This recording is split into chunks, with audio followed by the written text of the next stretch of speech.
سجاد فرهادی.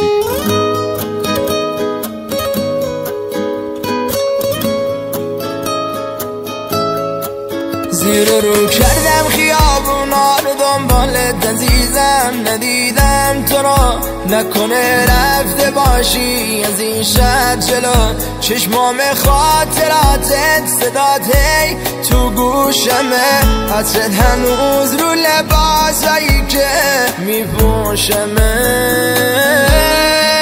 من دلم تنگه یه زنگت حق بده، تنگ صدای قشنگت وقتشه دیگه برگردی.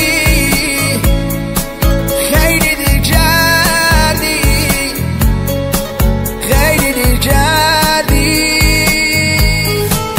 من دلم تنگه یه زنگت حق بده، تنگ صدای قشنگت وقتشه دیگه برگردی. خیلی دیر کردی، خیلی دیر کردی.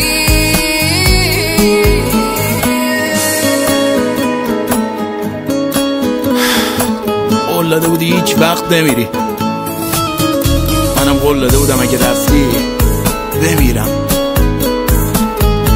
هیچ کدوممون به قولمون عمل نکردیم،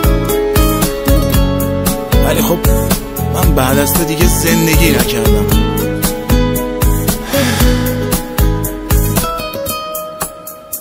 شبا اینقدر تا دیر موقع با هم حرف میزدیم که یکیمون پای گوشی خوابمون میبرد همیشه. نگو یادت نیست دیگه اینا رو، با دلم لطفاً نکن این کارو.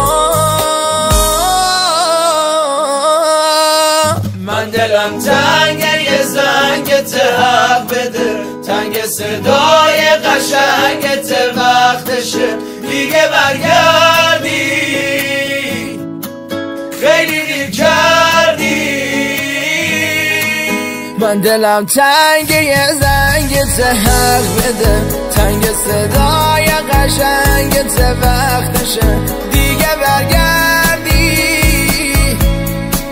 خیلی دیر کردی، خیلی دیر کردی. صادق بهرام.